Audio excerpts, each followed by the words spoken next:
ইরাকের কুফা নগরীতে, ওই কুফা নগরীতে একটি ঘটনা ঘটে গিয়েছে। ঘটনা হলো একজন মহিলা মারা গিয়েছে। এই মহিলার মাইকিং হয়েছে, তার জানাজা হবে অমুক সময়, বাদ জোহর জানাজা হবে। মাইকিং শুনে লোকেরা ছুটে আসলো। আর এই মহিলার তো গোসল করাইতে হবে। গোসল করাইতে গেল সকাল 10টা-11টার দিক।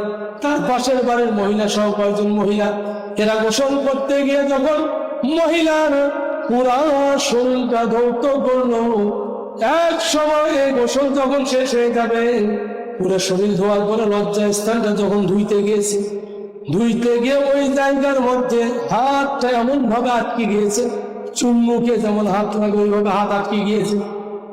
চুম্বুকে একটা আকর্ষণ আছে না, এভাবে হাত লাগিয়ে গিয়েছে, হাত আর ভাসে না, খোলে না। মহিলা তো চেষ্টা করলো, হাত আর খোলে না। তার সাথে আরো একজন ছিল, সেও দেখলো হাত খোলে না। এবার এভাবে আরো 2-4 জন মহিলা হলো। মহিলারা ধীরে ধীরে পালা হচ্ছে, তার ওই হাত আর খোলে না। এখন কি করবে? লোকজন যারা হাজির হয়েছে, জানতার লোকগুলো বলতেছে কি হয়েছে ঘটনা তারা জানলো। জানার পরে বললো ওই জীবিত মহিলা যার হাত আটকে গিয়েছে, কেউ বললো ফতোয়া দিল ওই মহিলার হাতের কবজি কাটিয়ে দেন, কেটে দেন জীবিত মহিলা। আবার কেউ বললো না, মৃত্যু মহিলার লজ্জা স্থান কেটে দাও। আবার কেউ বললো না, জীবিত মহিলার হাতের এ পর্যন্ত কেটে দাও। আবার কেউ বলতেছে মরাবত্তা দুইটাকে একসাথে কবর দাও। এবার ঘটনা কোনটা সঠিক জানার দরকার আছে না? এটা কিন্তু সমাধান কোরআনের আয়াত দিয়ে আছে। যখন মানুষ মারা যায়, যাওয়ার পরে আমরা যখন মাটি দিতে যাই, মাটি দিতে গিয়ে যে দোয়াটা পড়ি, মিনহা খলাকনাকুম ওয়া ফিহা নুঈদুকুম ওয়া মিনহা নুখরিজুকুম তারাতান উখরা, পড়ি কিনা? আমরা যখন এটা পড়ি, সূরা তাহা 55 নম্বর আয়াত। অনেকে ভাবে এটা মাটি দেওয়ার দোয়া, কিন্তু এটা কোরআনুল কারীমের আয়াত। এর তাৎপর্য, এর উদ্দেশ্য, হাকিকত মুসলমান না জানার কারণে মাটি দিতে গিয়েও অনেকে সাইটে দাঁড়িয়ে বিড়িটা, এরকম বেয়াদব আছে না নাই? আবার দেখবেন কিছু মানুষ পাশে দাঁড়িয়ে খিলখিল করে হাসে। আবার কিছু মানুষ দেখবেন মাটি দেয় ব্যবসা চিন্তা করে, এই মাটি হাতত করে হাত ময়লা করবো নাকি, ভদ্রলোকের মতো দাঁড়িয়ে থাকে এক সাইডে। এরকম কাউকে চালা কিছু আছে না নাই? প্রিয় ভাইরা, লক্ষ্য করুন, আল্লাহ বলেন মিনহা খলাকনাকুম, এই মাটি দিয়ে তোমাদেরকে সৃষ্টি করেছে আমি আল্লাহ তাআলা। ওয়া ফিহা নুঈদুকুম, এই মাটিতে তোমাদেরকে আমি ফিরিয়ে নেব। তোমরা যেখানেই থাকো না কেন, কোনো লাভ হবে না, মাটিতে আসতে হবে। মিনহা খলাকনাকুম ওয়া ফিহা নুঈদুকুম ওয়া মিনহা নুখরিজুকুম তারাতান উখরা, আবার এই মাটি থেকে তোমাদের বাহির করব। তাহলে এখানে 3টা শিক্ষা আসলো। কয়টা? প্রথম শিক্ষা হলো মাটি থেকে তোমাদের সৃষ্টি করেছি।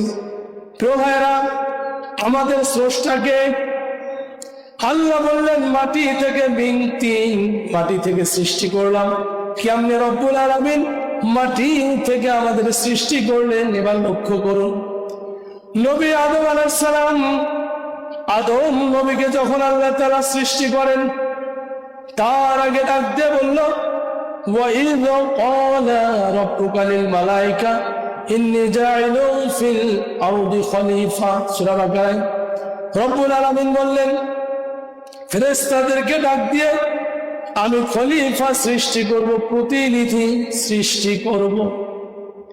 ফেরেশতাদের মধ্য থেকে আল্লাহর বিধান, আল্লাহর হুকুম মেনে নিল, কিন্তু জিন জাতি ইবলিস শয়তান, ইনি মেনে নিল না।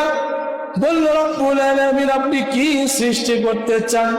বরং আমরাই তো আপনার ইবাদত করি। আল্লাহ বলল আমি যা জানি তোমরা তা জানো না। এরপর আল্লাহ তাআলা যখন সৃষ্টি করলেন, আদম নবী সৃষ্টির প্রসেসিং হলো এভাবেই শুরু হইল। রব্বুল আলামিন ডাক দিয়ে বলল, ও আমার ফেরেশতা জিবরাইল, কোথায় আছো? যাও তুমি মাটি নিয়ে আসো, আমি এই মাটি দিয়ে মানুষ সৃষ্টি করব। প্রথম যে মাটি আনবে, প্রথম আদেশটা ছিল মক্কাতুল মুকাররমা, মাদিনাতুল মুনাওয়ারার মাঝখানে মধ্যবর্তী স্থান থেকে মাটি আনার আদেশ দিলেন কে?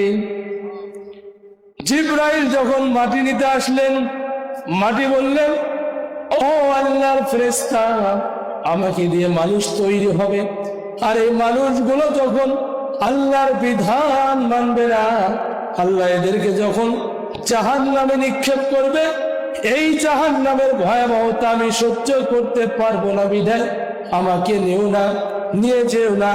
জিবরাইল কথা শুনিয়া মায়া আসছে, এবার ফেরত গেল। রব্বুল আলামিন সবাই জানে, তারপরে জিজ্ঞেস করলো, কেন আসলা?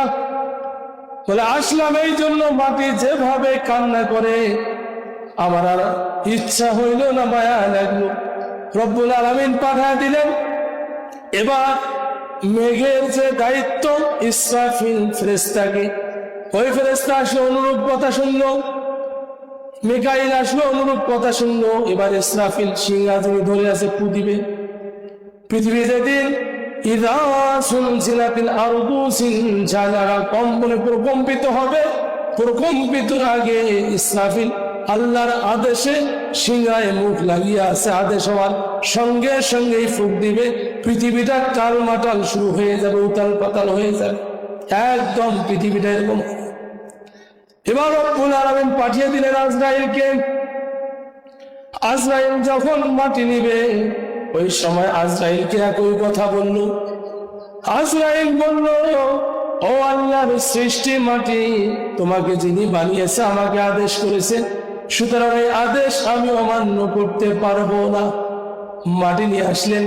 কিতাবে আসছে আজরাইলের এক মুষ্টি মাটি 40 মণ ওজন হয়েছে। সম্মানিত হাজিরিন, এবার নিয়ে গেলেন। মানুষ যখন তৈরি করলো, প্রথম এই মাটিটা রব্বুল আলামিন 40 বছর ধরে বৃষ্টির পানি দিয়ে ভিজায় দিল। আবার 40 বছর মাটিটা প্রসেসিং করলো, এরপরে রোদ্রে শুকায় দিল। এরপরে 40 বছর আদমের দেহটা বানাইতে সময় নিল। এরপরে আল্লাহ মাথাটা তৈরি করে দিল। যখন এটা হয়ে গেল, রব্বুল আলামিন তখন আদমের এই বডির ভিতরে রূহ ঢুকায়া দেয়। রূহ আর থাকে না, বাহির হয়ে আসে বারবার। রব্বুল আলামিন বলে, ও আমার সৃষ্টি, কেন তুমি রূহ বডিতে কেন থাকো না, বারবার বাহির হয়ে আসো? বলে রব্বুল আলামিন, এই বডি, আদমের বডি বিশাল বড় খাঁচা, এটা তো অন্ধকার ভিতরে থাকি কিভাবে, তাই আমার থাকতে ভালো লাগে না। রব্বুল আলামিন বলল, তাহলে রূহ কেন থাকো না আমি বুঝতে পেরেছি। আপনার আমার নবী দোজাহানের বাদশাহ নবী মুহাম্মদুর রাসূলুল্লাহ সাল্লাল্লাহু আলাইহি ওয়াসাল্লামের তালুকাটি আল্লাহ তাআলা আরশে আযমের তার সিংহাসনের মধ্যে লাগায় দিয়েছিল।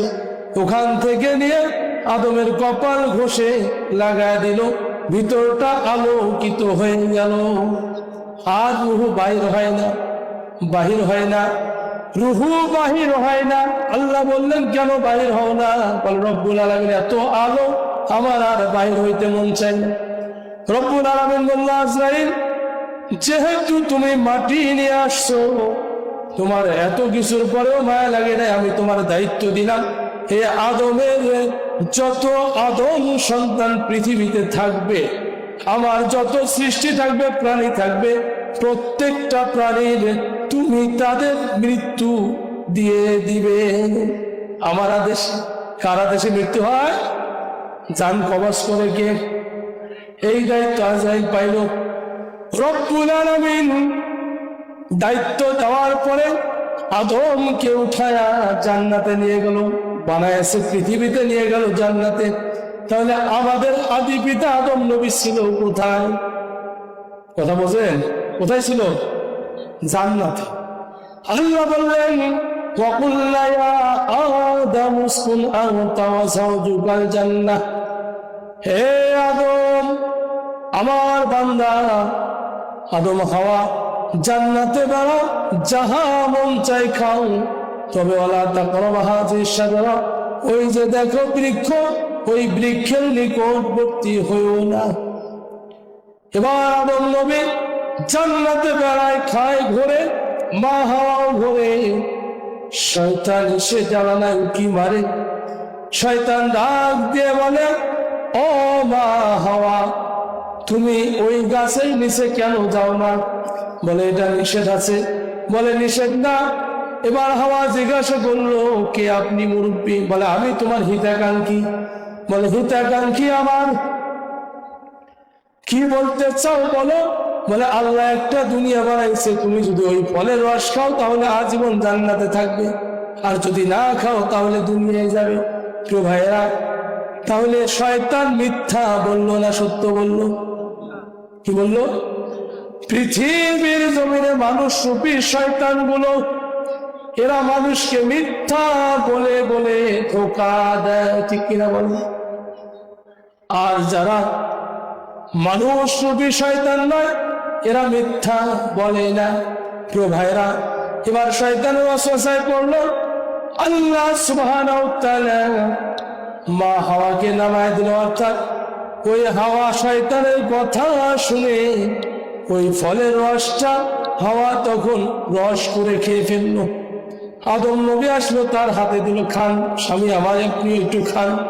আদম নবী হাতে নিয়ে যখন খাবে, এমন তো অবস্থার মধ্যে চিন্তা করলো, তাহাকিক করলো এটা খাওয়া যাবে কিনা। জিজ্ঞাসা করলো, এটা কোন জায়গার রস? বলে ওই গাছের রস। সঙ্গে সঙ্গে আদম নবী এই জায়গায় চেপে ধরে বমি করে ঢেলে দেয়। আর গেলে না। বাবা আদমের চিহ্ন পৃথিবীর সমস্ত আদম সন্তানের এই জায়গায় আসে না। না, মহিলারা একটু ভুল করবে, মেনে নিতে হবে, বোঝাতে হবে। হুজুর বলছে তোমাদের স্ত্রীদের ভুলগুলো ক্ষমা করে দাও, আর তাদের ভালো দিকগুলো লক্ষ্য করো, তাহলে দেখবে ওই স্ত্রী তোমার জন্য আল্লাহ তাআলা রহমতে পরিণত করে দিবে। তো ভাইরা লক্ষ্য করুন। এবার আল্লাহ সুবহানাহু ওয়া তাআলা করলেন কি, মা হাওয়া যখন খেয়ে ফেললেন, জান্নাতি পোশাকগুলো খুলে যায়, খুলে পড়ে যায়। মা হাওয়ার মুখের কাপড় খুলে যায়। এই জন্য উজুতে মুখ ধোয়া ফরজ। মা হাওয়ার হাতে কদু পর্যন্ত কাপড়গুলো খুলে যায়, হাত ধোয়া ফরজ। মা হাওয়ার মাথার কাপড় খুলে যায়, মাথা মাসে করা ফরজ। মা হাওয়ার পায়ের টাকলো নিচে কাপড় খুলে যায়। এই জন্য টাকলু উজুদের 4টা ফরজ আল্লাহ দিয়েছেন। এবার এই 4টা ফরজ হয়ে গেল ওখান থেকে। এবার মা হাওয়া বাবা আদম কাঁদে আর বলে, রব্বানা যালামনা আনফুসানা ওয়া ইল্লাম তাগফির লানা ওয়া তারহামনা লানাকুনান্না মিনাল খাসিরিন। রব্বানা যালামনা, হে আমার রব, যালামনা আমরা জুলুম করেছি, আনফুসানা আমাদের নফসের প্রতি, ওয়া ইল্লাম তাগফির লানা ওয়া তারহামনা আপনি যদি মাফ না করেন, ক্ষমা না করেন, লানাকুনান্না মিনাল খাসিরিন আমরা ক্ষতিগ্রস্ত হয়ে যাব। এই দোয়া করলেন আদম নবী। দোয়া করতে করতে করতে করতে আল্লাহ খুশি হলেন। এবার যখন তাদের জান্নাতের পোশাক উড়ে গেল, খুলে গেল, রব্বুল আলামিনের কাছে তারা দোয়া করে, ওগো আল্লাহ আমাদের পোশাক দান কিছু, আমরা যেন ইজ্জত ঢাকি। জান্নাতি গাছের গাছগুলোর কাছে গিয়ে বলে, ও গাছ পাতা দাও, আমরা আমাদের ইজ্জত ঢাকি। শোনে না কেউ।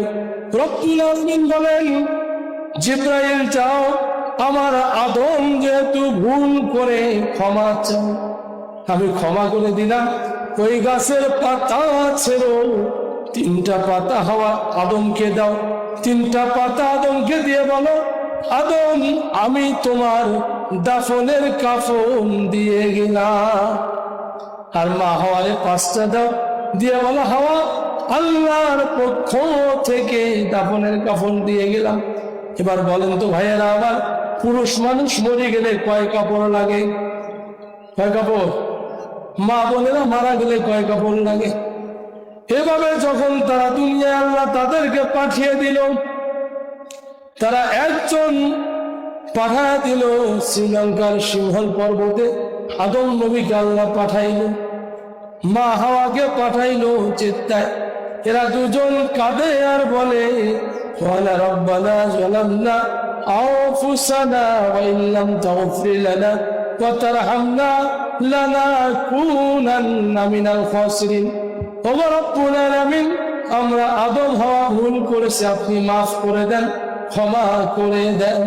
দোয়া করতে করতে করতে করতে রব্বুল আলামিন তাদের দোয়া কবুল করে নিলেন। কাজে ভাইয়েরা আমার, ক্ষমা করার মালিক কে? ক্ষমা করার মালিক কে? আল্লাহর কাছে ক্ষমা না চায় যদি আপনি গায়রুল্লাহ, আল্লাহ ব্যতীত কারো কাছে ক্ষমা চান, মাফ হবে। লক্ষ্য করুন প্রিয় ভাইয়েরা, আল্লাহ সুবহানাহু ওয়া তাআলা কুরআনুল কারীমে সূরা আলে ইমরান 3 নম্বর পারা 13 নম্বর পৃষ্ঠা 31 নম্বর আয়াতে রব্বুল আলামিন বলেন কুল ইন কুনতুম তুহিব্বুনাল্লাহা ফাত্তাবিউনি ইউহিব্বুকুমুল্লাহ ওয়া ইয়াগফির লাকুম যুনুবাকুম আল্লাহু গফুরুর রহিম। রব্বুল আলামিন বললেন এই আয়াতে কারিমায়, হে রাসূল আপনি জানিয়ে দেন, ইন কুনতুম তুহিব্বুনাল্লাহ, যদি তোমরা আল্লাহকে ভালোবাসো, তার ভালোবাসা পেতে চাও, তার কাছে নাজাত পেতে চাও, তার কাছে রহমত পেতে চাও, তার কাছে গুনাহ মাফ পেতে চাও, তবে একটা কাজ তোমাদের করতে হবে। কয়টা কাজ? আমরা যে এখানে আসি এত কষ্ট করি এই শীতের দিনে, শীতের রাত্রিতে, উদ্দেশ্য কার? ভালোবাসা পাবো, কার কাছে গুনাহ মাফ চাবো, কার কাছে জান্নাত চাবো, এই উদ্দেশ্য নিয়ে তা আছে, ঠিক কিনা?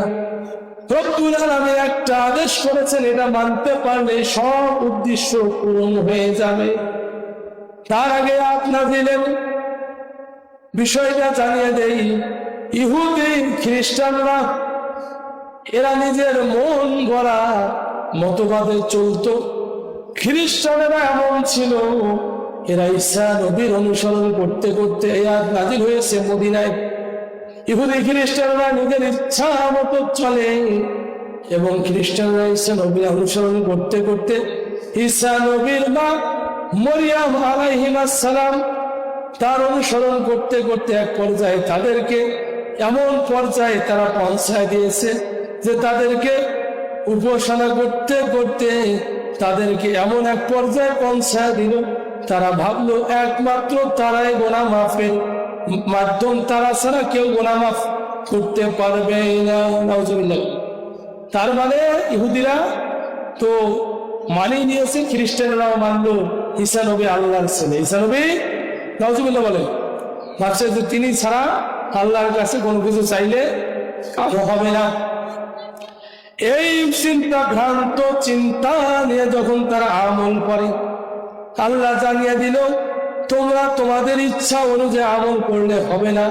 আর আমল করার পরে তারা ভাবে আল্লাহ আমাদের ভালোবাসেন, আমরাও আল্লাহকে ভালোবাসি।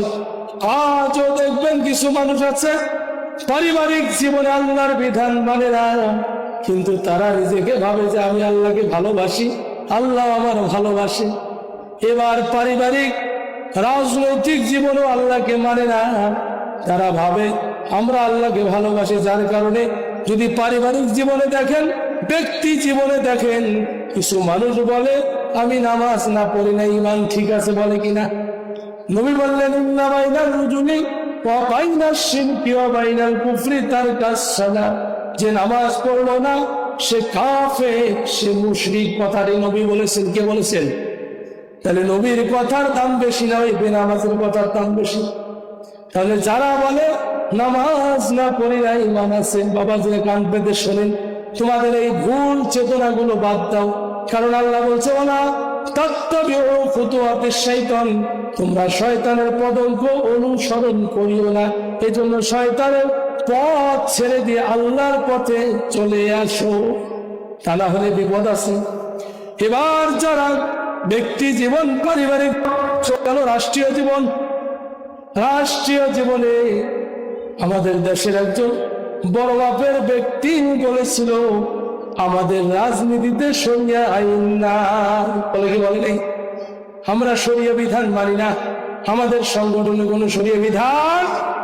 আমি বলতে চাই, পৃথিবী যার, জমিন যার, পৃথিবী যার, তার হুকুম এই পৃথিবীতে চলবে, ঠিক কিনা বলো?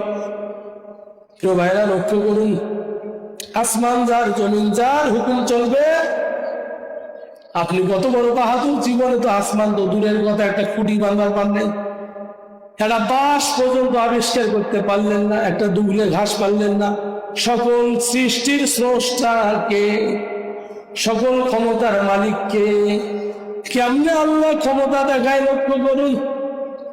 আমার আল্লাহ বললেন, ইব্রাহিম নবীকে যখন আগুনে ফেলার জন্য নমরুদ অগ্নিকুণ্ড তৈরি করলো, বর্ণাকারে বলেন কিতাবে এসেছে, বিশাল বড় আগুনের গর্ত তৈরি করলো। আর ওই আগুনের গর্তে ইব্রাহিম নবীকে যখন ফেলায় দেবে, তারা আগুনের তাপের কারণে তার আশেপাশে যাইতে পারে না, এত তাপ, যেতে পারে না। চিন্তা করলো কিভাবে ফেলায় দেবো, ধরে যে ফেলায় দেবো, এটা তো কাছাকাছি যাওয়া যায় না, দূর থেকে ধরে ঢেলাইলেও তো পড়বে না। এরা বুদ্ধি করে চরকি তৈরি করলো, যেন 1 থেকে 1.5 কিলো দূর থেকে ওই চরকিটা সেইভাবে টান দিলে চটকে পড়ে যায় আগুনে। তাহলে কত তাপের গভীরতা, এই আগুনের অগ্নিকুণ্ড তারা তৈরি করেছে।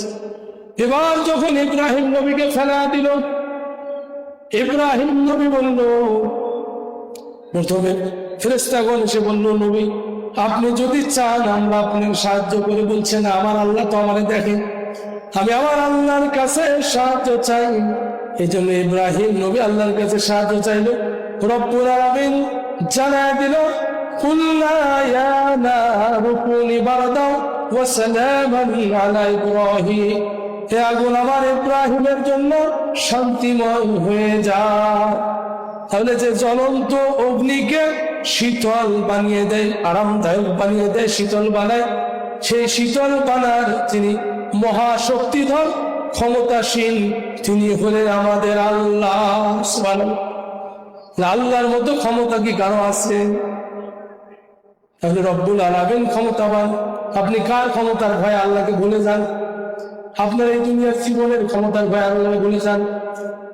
লক্ষ্য করে দেখেন, আল্লাহর হাবিব সাল্লাল্লাহু আলাইহি ওয়াসাল্লামের কথা আল্লাহ বলছেন, রব্বুল আলামিন বলছেন, তোমরা যদি একটা জিনিস মানো, আমি তোমাদের মাফ করবো, গুনাহগুলো ক্ষমা করব। সেই জিনিসটা কি, সেই হুকুমটা কি? আল্লাহ বললেন, যেহেতু ইহুদি খ্রিস্টানরা আমার রাসূলের আদর্শ মানে, নারীদের ইচ্ছে অনুযায়ী আদর্শ মানে, এই আদর্শ আমি মানতে বলি নাই। আমি যেটা বললাম, আল্লাহ বললেন সূরা আলে ইমরান 3 নম্বর পারা 13 নম্বর পৃষ্ঠা 31 নম্বর আয়াত, কুল ইন কুনতুম তুহিব্বুনাল্লাহ, নবী আপনি জানিয়ে দেন, কুল হে রাসূল বলুন, ইন কুনতুম তুহিব্বুনাল্লাহ, তোমরা যদি আল্লাহরে পেতে চাও, আল্লাহরে ভালোবাসো, ফাত্তাবিউনি, তবে তোমরা আমি রাসূলের অনুসরণ করো। কার অনুসরণ করব? রাসূলের অনুসরণ করব। যদি রাসূলের অনুসরণ করতে পারি, ইউহিব্বুকুমুল্লাহ, আল্লাহ বললেন আমি তোমাদের ভালোবাসবো। শুধু ভালোবাসবো এতটুকুই নয়, ওয়া ইয়াগফিরু লাকুম, তোমাদের ক্ষমা করে দেব, যুনুবাকুম, তোমাদের জীবনের গুনাহ, আল্লাহু গফুর, আমি আল্লাহ ক্ষমাশীল, রহিম, আমি আল্লাহ দয়ালু, ক্ষমাশীল কে?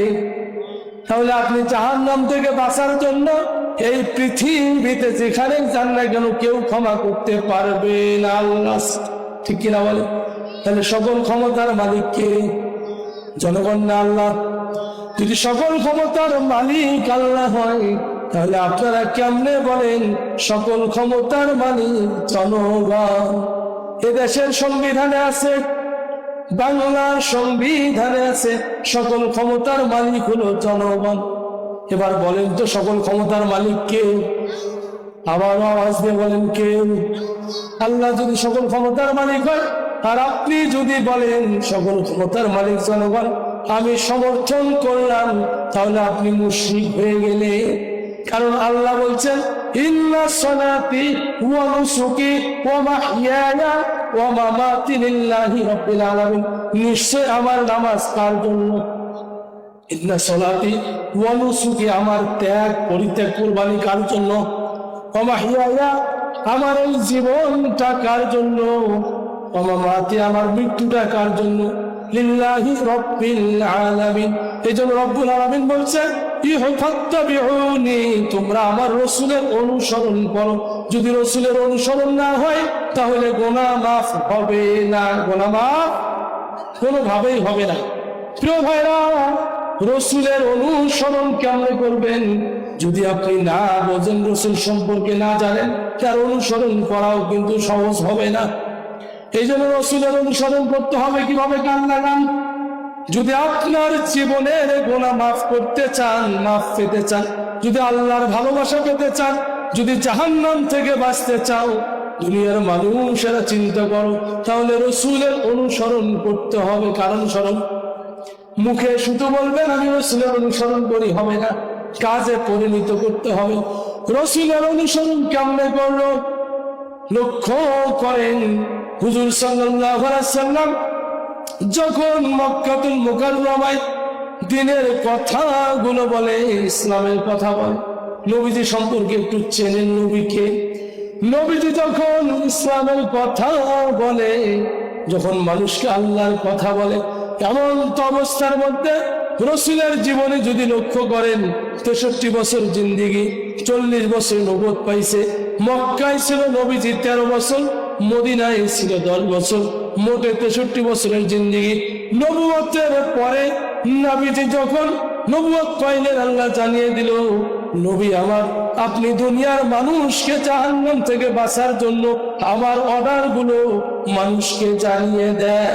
হুজুর তখন ওই দিন সাফা পাহাড়ে দাঁড়াইলো। দাঁড়ার পরে সাফা পাহাড় মক্কা কাবা শরীফ থেকে একটু দূরে, এখানে দাঁড়িয়ে নবীজি ডাক দিলেন। বিভিন্ন গোত্রের লোকেরা একত্রিত হইল। হওয়ার পরে রাসূল বলল, ও মক্কাবাসীরা, কুরাইশ গোত্রের লোকেরা, অন্যান্য গোত্রের লোকেরা, শোনো, আমি মুহাম্মদ যদি বলি এই সাফা পাহাড়ের পিছন থেকে একদল শত্রু তোমাদের আক্রমণ করতে আসতেছে, তোমরা কি বিশ্বাস করো? বলে হ্যাঁ, আমরা বিশ্বাস করবো, কারণ আপনি কখনো মিথ্যা বলেন নাই। কাজেই নবীর উম্মতেরা কখনো মিথ্যা বলবে না। আপনি কখনো মিথ্যা বলেন নাই। হুজুর বললেন, আমি তোমাদের জানিয়ে দিচ্ছি যে তোমাদের শত্রু শয়তান তোমাদের কুমন্ত্রণা দিয়ে আল্লাহর পথ থেকে ফেরায়া জাহান্নামের পথে নিয়ে যাচ্ছে। ইন্নাহু লাকুম আদুউম মুবিন, শয়তান তোমাদের প্রকাশ্য শত্রু। কাজেই তোমরা শয়তান থেকে আল্লাহর কাছে পানাহ চাও, আর আমি রাসূলের প্রতি ঈমান আনো, আল্লাহর উপরে ঈমান আনো। এ কথা হুজুর বললেন উপস্থিত লোকদের মাঝে। আবু লাহাব রাগ হয়ে উঠলেন, ধমক দিলেন, হে মুহাম্মদ, কি বলো? তুমি কি এই জন্য আমাদের ডাকছো? এটা কোনো কথা হইল? আমরা মক্কার এত বড় বড় নেতা, তুমি আমাদেরকে বাদ দিয়ে এটা কি বলো? আমরাই তো সবকিছুর মালিক। যখন আবু লাহাব এভাবে রাগ হইল, খিসমিসাচ্ছে, আঘাত করবে, সর্বশেষ বলল, মুহাম্মদ তুমি ধ্বংস হও, যে জন্য আমাদের ডাকছো এটা আমরা চাই না, ধ্বংস আর কোনো কথাই পাইলে না, কাজও পাইলে না। আল্লাহ জানিয়ে দিল, নবী আমার, মন খারাপের কারণ নাই, কারণ তাব্বাত ইয়াদা আবি লাহাবিন ওয়া তাব, তাব্বাত ধ্বংস হোক, ইয়াদা, ইয়াদুন মানে হাত, হস্তদ্বয়, আবু লাহাবের 2 হাত ধ্বংস হোক। এ কথা বললেন কে? মা গুনাহু মালহু আমা কাসা, তিনি যা উপার্জন করেছে এগুলো তার কোনো কাজে আসবে না, যা অর্জন করেছে কোনো কিছু কাজে আসবে না। কথা বলেছেন কে? কেন বললেন? ওখানে তো বহু লোক ছিল, কারণ কোন লোকের উপরে তো আল্লাহ রাগ হইল না, হইল আবু লাহাবের উপরে। কারণ হলো যত লোক ছিল এরা নবীর বিরুদ্ধে কথা বলে নাই, আল্লাহর বিরুদ্ধে বলে নাই, শুনছে কিন্তু তারা হয়তো মানে নাই। আর যিনি সরাসরি আপনার আমার নবীর বিরুদ্ধে কথা বললেন, আল্লাহ বললেন তাকেই ধ্বংস হতে। কাজে ভাইরা আমার, গোটা দুনিয়ার যেখানে মানুষ নবীর বিরুদ্ধে কথা বলবে, আল্লাহর বিরুদ্ধে কথা বলবে, তাদেরকে ধ্বংস করে দিবেন কে? বুঝতেছেন কথা? যারা বলে শরিয়া আইন মানে না, তাদেরকে ধ্বংস করবেন কে? কারণ শরিয়ার বিধিবিধান দাতা হলেন আল্লাহ এবং রাসূল। ওয়াতিউল্লাহ ওয়াতিউর রাসূল, আল্লাহ বললেন আল্লাহ এবং তার রাসূলের আনুগত্য করো। ওয়াউলিল আমরি মিনকুম, এরপরে যারা উলিল আমর আলেম ওলামা যারা আল্লাহর পথে আছে তোমাদের উপদেশ দেয় সেটাও গ্রহণ করো। আদেশ করলেন কে? এবার যারা বিরুদ্ধে গেল দেখেন কি হইল। ওই আবুল আহাবের অবস্থা, আবুল আহাব ওখান থেকে রাগ হয়ে চলে আসলো আর রাসূলকে অভিশাপ দিল। যেহেতু অভিশাপ দিল, তার কিছুদিন পরেই আবুল আহাব মারা গেল। এমন ঘা হয়ে শরীরের মধ্যে পচা দুর্গন্ধময় ঘা হইল, শরীর পচে পচে গোস্তগুলো খুলে যায়। এবার মানুষেরা গন্ধে তার আশেপাশে থাকে না। আল্লাহ বললেন তার কোনো সন্তান সন্ততি কাজে লাগবে না, যা উপার্জন করছে সম্পদ এগুলো কাজে লাগবে না। এবার তার যত সম্পদ ছিল তখন ঘা হইল, শরীরে মানুষ ঘৃণায় চলে গেল, সম্পদও কাজে লাগলো না, সন্তানগুলো কাজে লাগলো না। সন্তান দেখলো বাপ আমার ঘা বেড়াইছে, আর থাকবে এখানে থাকবো না, এখানে আর আশেপাশে নাই। এভাবে আবুল আহাব মরে গেল, তার ওই লাশটার কাছে কেউ গেল না। মানুষ প্রতিদিন যায় আর গন্ধ শুনিয়ে আরো দূর দিয়ে হেঁটে যায়, কাছাকাছি যায় না। ছেলেরা চিন্তা করলো, মানুষ যায় আর গানা ঘোষা করে এটা কার লাশ? বলে এটা ওই আবুল আহাবের লাশ, যে আবুল আহাব মোহাম্মদকে বলেছিল ধ্বংস হোক, আর সে নিজেই ধ্বংস হয়েছে। যে আবুল আহাব মোহাম্মদকে অভিশাপ দিয়েছে, সে আবুল আহাবের ছেলেরাও তার কোনো কাজে আসতেছে না, সমালোচনা করতেছে। ছেলেরা লজ্জায় পড়ে কিছু মানুষকে ভাড়া করে এনে তারা নিজেরাও পাথর ঢেলে ঢেলে নিজের বাপের লাশটা পাথর দিয়ে ঢাকিয়ে দিল। প্রিয় ভাইয়েরা, আমার কাজেই আপনি যখন আল্লাহর বিধান মানবেন না তাহলে আপনি চুপ থাকেন, তবুও রহমত পাবেন। কিন্তু যখন এই বিরুদ্ধে চলে যাবেন, দুনিয়া ও আখিরাত উভয় জগতে ক্ষতিগ্রস্ত হবেন। ঠিক কিনা বলে? প্রিয় ভাইয়েরা, লক্ষ্য করুন, এবার রাসূল সাল্লাল্লাহু আলাইহি ওয়াসাল্লাম চলে গেলেন তায়েফে। তায়েফে যখন আল্লাহর হাবিব গেল, ওই তায়েফে নবীজির কিন্তু বারন্ত বয়সটা, অর্থাৎ ছোট থেকে বড় হয়েছে 6 বছর পর্যন্ত। মা হালিমাতুস সাদিয়া, নবীজির দুধমা, তার ওই বাড়ি ছিল তায়েফে। যখন রসুলকে প্রথম আনে হালিমাতুস সাদিয়া, আনার পরে যেদিন রসুলকে আনবে ওই দিন মক্কায় যখন মানুষ সন্তানদেরকে নিয়ে যায়, হালিমা বলে আমি গেলাম আমার স্বামী সহ, গিয়ে দেখলাম অন্যান্য মানুষরা তার অনেক সন্তানকে নিয়ে গিয়েছে, কিন্তু মোহাম্মদকে নেওয়ার মতো মানুষ ওই সময় ছিল না। আমি গেলাম মোহাম্মদের কাছে, গিয়ে যখন তাকে নিলাম, কোলে উঠায় নিলাম, আমার বুক ভরে গেল। আমার শরীরটা তখন অসুস্থ মনে হয়েছিল, কিন্তু মোহাম্মদকে কোলে নেওয়ার সঙ্গে সঙ্গে শরীরটা আমার সুস্থ হয়ে গেল। শুধু তাই নয়, আমি হালিমা আমার ওই মরা গাধা, আদা মরার মতো ওর পিঠে যখন উঠে বসলাম, মনে হয় গাধাটা জুয়ালি শক্তি ফেরত পাইল। আমি যখন বাড়িতে আসলাম, আমার বাড়িতে একটা উট ছিল। উটের দুধ পরের দিন দহন করতে গেলাম, আগের দিন দেখলাম উটটা শরীর শুকে গিয়েছে, তার স্তনে কোনো দুধ নাই। পরের দিন মোহাম্মদকে আনার পরে যখন সকালে গেলাম, দেখলাম উট দুধে ভরে গিয়েছে। আমি জানতে পারলাম মোহাম্মদ সাধারণ কোনো মানুষ না, অবশ্য অসাধারণ কোনো ব্যক্তি হবে। আমার আল্লাহ বলেন ওয়া আরসালনাকা ইল্লা রাহমাতাল লিল আলামিন, আমি আল্লাহ গোটা বিশ্ব জগতের জন্য আমি আমার রাসূলকে রহমত হিসাবে প্রেরণ করলাম। কাজেই সেই রাসূলের আদর্শ মানতে হবে। এবার হালিমাতুস সাদিয়া বলেন আমি আমার ছেলেটাকে আনলাম, আনার পরে আমার মোহাম্মদ যখন বাচ্চাদের সঙ্গে খেলে, এমন তো অবস্থায় একজন লোক এসে আমার মোহাম্মদকে পাহাড়ে উঠাইল। ছেলেরা যখন দেখলো খেলতে খেলতে মোহাম্মদকে পাহাড়ে উঠাইল, এরা দৌড়াইতে দৌড়াইতে হালিমাতুস সাদিয়ার বাড়িতে গিয়ে বলল, ও মা, আপনার ছেলে মোহাম্মদকে কিছু লোক এসে ওই পাহাড়ে নিয়ে গেল, নিয়ে গিয়ে বুকটা চিরে ফেললো। হালিমাতুস সাদিয়া চিন্তা করলো, হায় রে, কি হইল, কি হবে এখন আমি জানি না, এ তো আমার সন্তান না, এ তো অন্যের সন্তান, আমিনার সন্তান, আমি তার দুধমা, যদি ছেলেটার কিছু হয় কি জবাব দেব তার মায়ের কাছে। এই জন্য হালিমাতুস সাদিয়া দৌড়াইতে দৌড়াইতে নবীজির কাছে আসলেন। নবীজি তখনও পাহাড়ের উপরে, নবীকে ধরে নিচে নামাইলেন, নামার পরে বলল, বাবা মোহাম্মদ রে, কি হয়েছে তোমার? আমি যা শুনলাম তা কি সত্য? বলে, মা সত্য শুনেছেন। এবার হালিমাতুস সাদিয়া নবীজির জামা উঠায়া বুকের দিকে তাকিয়ে দেখে কোনো চিহ্ন না। হালিমাতুস সাদিয়া বলল, বাবা কেমন লাগে? বলে, মা আমি পায়ের নিচে তাকিয়ে দেখি আমার পায়ের নিচে মাটি। ও মা, মাটির নিচে আমি দেখি বরফ হয়ে গিয়েছে পানি, এমন পানি।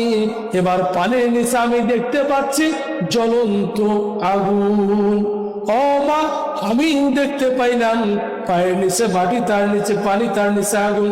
পরবর্তী কিতাবের ব্যাখ্যা এসেছে আল্লাহ সুবহানাহু ওয়া তাআলা পৃথিবীটাকে সাজাইছে এইভাবে, আমাদের পায়ের নিচে মাটি, তার নিচে পানি, এই পানিগুলো বরফ হয়ে যায়, এর নিচে আগুন দিয়ে আল্লাহ পানিগুলোকে তাপ দিয়ে বাষ্প করায়, যাতে করে এই জমিনটাতে বসবাসের উপযোগী হয়ে যায়।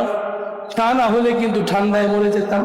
এবার মুহাম্মদ সাল্লাল্লাহু আলাইহি ওয়াসাল্লাম বললেন, না, আসমানে তাকিয়ে দেখলাম আসমান, প্রথম আসমান ভেদ করে দ্বিতীয় আসমান, এরপরে তৃতীয় আসমান, চতুর্থ আসমান, পঞ্চম, ষষ্ঠ, সপ্তম, এভাবে আমি দেখলাম আল্লাহর নূরের জগৎ লাহুল কুদস এভাবে পার হয়ে সিদরাতুল মুনতাহা পার হয়ে দেখলাম, সেখানে আমি দেখলাম একটা বৃক্ষের কলম দেখা যায়, যে কলমে মানুষের ভাগ্য লিপি লেখা হয়। আল্লাহ বলেন, কুল ইন্নামা আনা বাশারুম মিসলুকুম, আল্লাহ বলেন, কুল লাউ কানাল বাহরু মিদাদান লিকালিমাতি রাব্বি লানাফিদাল বাহর, পৃথিবীর তামাম পানিগুলো যদি কালি করা হয় আর গাছগুলো এগুলো যদি কলম বানা হয়, আমি আল্লাহর প্রশংসা লেগে শেষ হবে না। প্রিয় ভাইরা, হুজুর বললেন ওই বৃক্ষের কলমের মাথা পর্যন্ত আমি দেখতে পাই।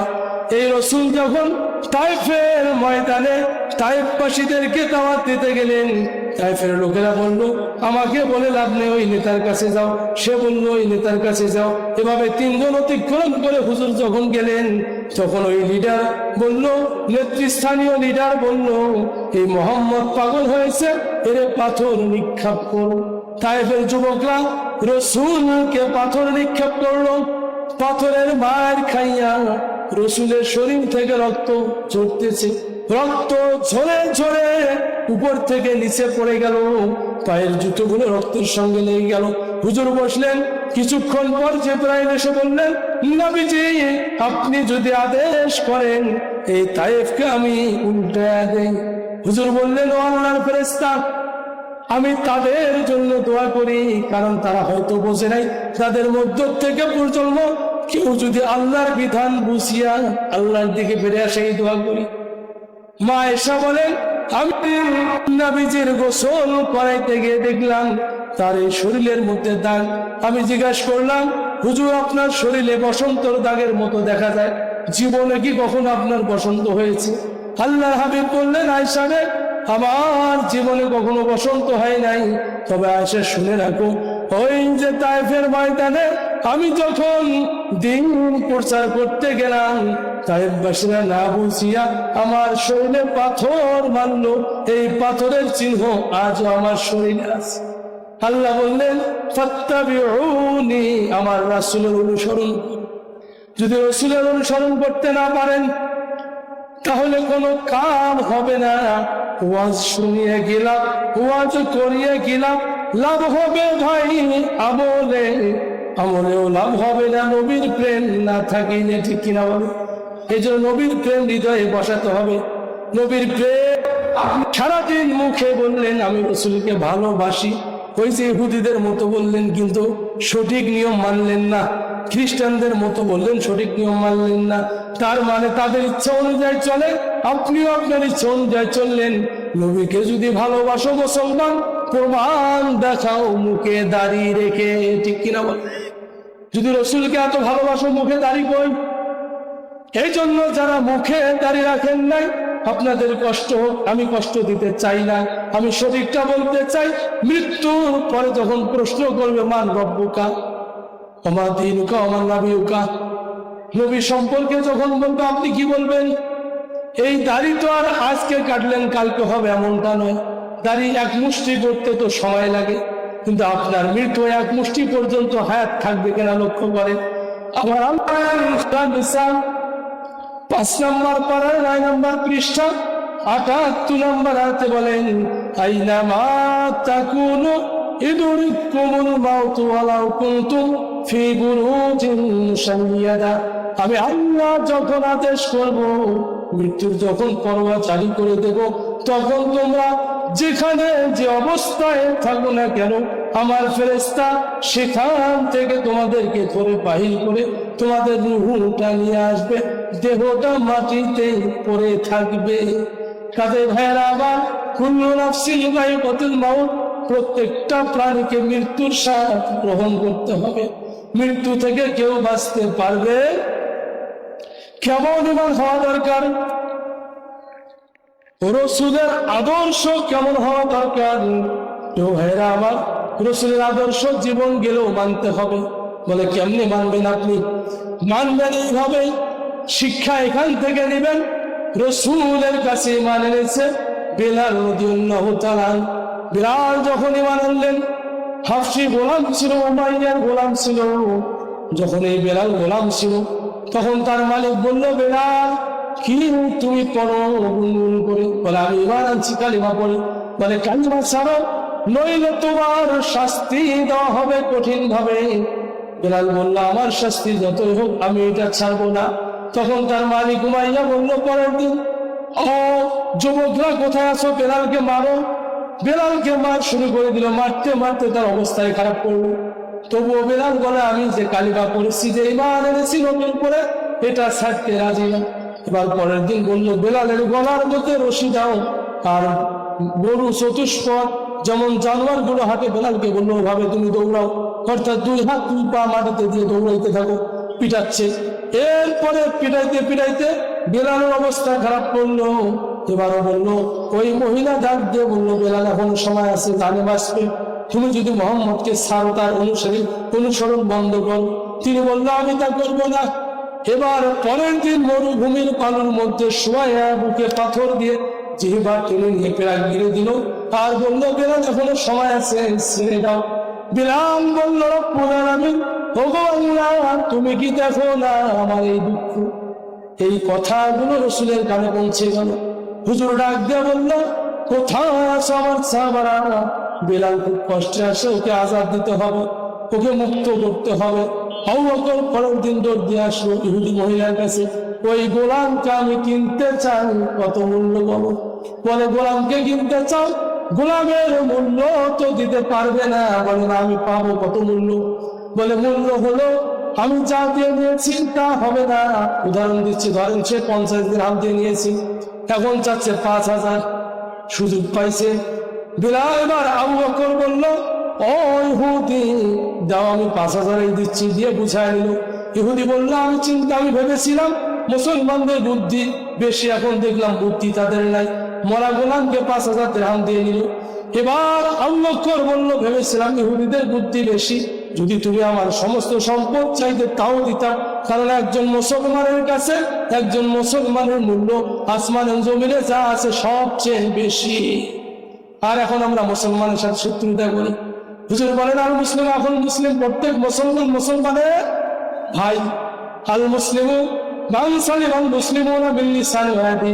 হুজুর বলেন, প্রকৃত মুসলমান সেই ব্যক্তি যার হাত থেকে কেউ কষ্ট পাবে না, যার মুখ থেকে কেউ কষ্ট পাবে না। হুজুর বলেন, 2টা অঙ্গের যদি আমাকে গ্যারান্টি দিতে পারো, আমি তোমাদের জান্নাতের গ্যারান্টি দিচ্ছি। নবীজি কথা বলে দিলেন। সাহাবারা বললেন, কি ইয়া রাসূলুল্লাহ? হুজুর বললেন, 2 চোয়ালের মাঝখানে যে জিহ্বা, এটার গ্যারান্টি দিতে হবে, এটাকে হেফাজত করতে হবে। 2 রানের মাঝখানে যে লজ্জাস্থান, এটাকে হেফাজত করতে হবে। কাজে ভাইরা আমার, এটা পুরুষ হোক অথবা মহিলা হোক, তাদের এই জবান এবং লজ্জাস্থান যদি হেফাজত করে, আল্লাহ তাদের খুশি হয়ে জান্নাত দিবে। যত গুনাহ হয় এই জবান দিয়ে। ইরাকের কুফা নগরীতে ইমাম বুখারীর বাড়ি ছিল। এই ইমাম বুখারীর বাড়ি ছিল ইরাকের কুফা নগরীতে। ওই কুফা নগরীতে একটি ঘটনা ঘটে গিয়েছে। ঘটনা হলো, একজন নারী, একজন মহিলা মারা গিয়েছে। এই মহিলার মাইকিং হয়েছে, তার জানাজা হবে, অমুক সময় বাদ জোহর জানাজা হবে, জানাজা হবে, মাইকিং হয়ে গেল। মাইকিং শুনে লোকেরা ছুটে আসলো। আর এই মহিলার তো গোসল করাইতে হবে, গোসল করাইতে গেল সকাল 10টা 11টার দিক। তার পাশের বাড়ির মহিলা সহ কয়েকজন মহিলা, এরা গোসল করতে গিয়ে যখন মহিলার পুরা শরীরটা ধৌত করলো, সুন্দর করে কসলায় দিল। কসলাইতে কসলাইতে মাথা থেকে পায়ের পাতা পর্যন্ত মহিলার ধৌত করলো। মহিলাদের গোসল কে করায়? মহিলা না পুরুষ? মহিলারা করায়। আর পুরুষের গোসল পুরুষরা করায়, জীবনের শেষ গোসল করাচ্ছে। এরা গোসল করাচ্ছে, করাইতে করাইতে এক সময় এই গোসল যখন শেষ হয়ে যাবে, পুরো শরীর ধোয়ার পরে লজ্জা স্থানটা যখন ধুইতে গিয়েছে, ধুইতে গিয়ে ওই জায়গার মধ্যে হাতটা এমন ভাবে আটকে গিয়েছে, চুম্বুকে যেমন হাত লাগে ওইভাবে হাত আটকে গিয়েছে।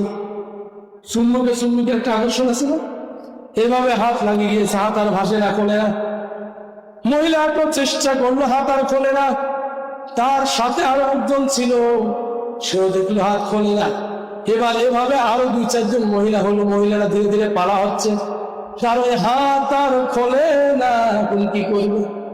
সকলে পালা হইল। সর্বনাশ, কি হইল বিষয়টা দেখি। মহিলা মা বোনরা পালা হয়ে গেল। হইতে হইতে হইতে হইতে সময় চলে গিয়ে জোহর হইল। এদিকে জানাজার লোকেরা হাজির হয়েছে, জানাজার লোকেরা কানা ঘোষা করতেছে, এখনো লাশ আনলো না, জানাজা পড়া হবে, লাশটা কেন এখনো নাই? এই ফাঁকে একটা কথা বলে দেই, আমাদের দেশের সাবেক প্রধানমন্ত্রী বেগম খালেদা জিয়া, তিনি মারা যাওয়ার পরে যখন তার জানাজা পড়াইলেন, আমাদের এই বাংলাদেশে জাতীয় মসজিদ বাইতুল মুকাররমের খতিব আব্দুল মালেক, তিনি যখন এই জানাজা পড়াইলেন, আর কিছু অসঙ্গতি কিছু মৌলবী আছে, ফেতনাবাস মৌলবী আছে, এর প্রকাশ করতেছে এর জানাজা হয়নি, কারণ জানাজায় সূরা ফাতিহা পড়ে নেই। কত বড় বদের হাড্ডি, এটা বদের তালি। এই মৌলবীগুলো আজীবন ফেতনা লাগে বেড়ায়, ঠিক কিনা বলে? আল্লাহ বললেন আল ফিতনা তো আসাদু মিনাল কতল, যারা ফিতনা সৃষ্টি করে, একটা মানুষকে হত্যা করে যে গুনাহ হয় তার চেয়ে কঠিন গুনাহ হয় তাদের। এই জন্যই ফিতনাবাজ মৌলবীদের আমি বলতে চাই, ফিতনাগিরি বাদ দিয়ে এক আল্লাহর কাছে নত হয়ে সঠিক বিধানে ফিরে আসুন, আল্লাহ আপনাদের ক্ষমা করে দিবেন, ঠিক কিনা বলে? এটা বাদ দিয়ে মৌলবীরা আমরা আসুন। এক মৌলবী দেখলে তো আমার মেজাজ গরম হয়ে যায়, মুজাফফর বিন মুহসিন, বদের হাড্ডি। এটা আলেম কিনা আল্লাহ ভালো জানে। এ আবার বলছে যে আব্দুল মালেক, এটার কি হইলো, এ সূরা ফাতিহা পড়ে না, নামাজ হবে না। বেগম জিয়ার জানাজা পড়েছে ভুল, একজন প্রধানমন্ত্রী সাবেক তার জানাজা ভুল করেছে। কত বড় মিথ্যুক এগুলো, ঠিক কিনা বলে? এই জন্য এই বদের হাত দিয়ে এদেরকে বয়কট করতে হবে, ঠিক কিনা? বাংলার জনগণ এইরকম ফেতনাবাজদেরকে বয়কট করুন, তা না হলে আলেমরা এক হইতে পারবে। এই জন্য আজীবন জানাজা পড়িয়ে এসলাম আমরা 4 তাকবীরের শহীদ, এরা আবার তাকবীর বাড়িয়ে দিচ্ছে। চিন্তা করছে যে এইভাবে তো আর খাওয়া হয় না, পেট ভরে না, একটু বাড়ি দিয়ে দেখি, অন্য কায়দায় যায়, বদের হাত দিয়ে। এই জন্য এদের কাছে যাওয়া যাবে না। এই দেশের সবচেয়ে বড় আলেম, আমাদের মাথার তাজ, আমাদের জাতীয় মসজিদের খতিব, তার মতো আলেম আর হয় না। প্রিয় ভাইরা, মিজানুর রহমান আজহারী নাম শুনেছেন? মিজানুর রহমান আজহারী তাদের মধ্যে খাটলি বহন করছে।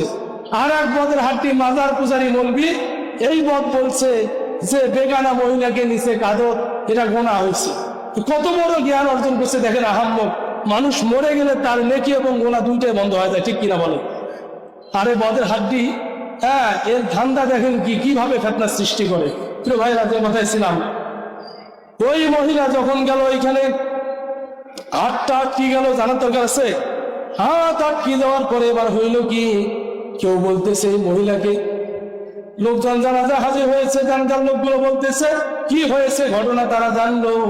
জানার পরে বললো ওই জীবিত মহিলা যার হাত আটকে গিয়েছে, কেউ বললো ফতোয়া দিল ওই মহিলার হাতের কবজি কাটিয়ে দেন, কেটে দেন জীবিত মহিলা। আবার কেউ বললো না, মৃত্যু মহিলার লজ্জাস্থান কেটে দাও। আবার কেউ বললো না, জীবিত মহিলার হাতের এ পর্যন্ত কেটে দাও। আবার কেউ বলতেছে মরাবত্তা দুইটাকে একসাথে কবর দাও। এবার ঘটনা কোনটা সঠিক জানার দরকার আছে না? এটা কিন্তু সমাধান কোরআনের আয়াত দিয়ে আছে। কেউ ভাইরা, এই সমস্যার সমাধান যেহেতু আমার সময় বেঁধে দেওয়া আছে 9টা 30 মিনিট পর্যন্ত, আমি সময়ের বাহিরে আলোচনা করব না, এটা আপনাদের স্মরণ থাকলো। ওই হাত কোন পর্যন্ত কাটবে, মরাবত্তার কবর দিবে নাকি না দিবে, এইটা আপনাদেরকে যদি আল্লাহ কখনো সুযোগ দেয় জানিয়ে দেবো, যেহেতু সময় আমার আর না। আমি আমার এই সময় শেষ করে দিচ্ছি। আলহামদুলিল্লাহ রাব্বিল আলামিন। আসসালামু আলাইকুম ওয়া রাহমাতুল্লাহি ওয়া বারাকাতুহু।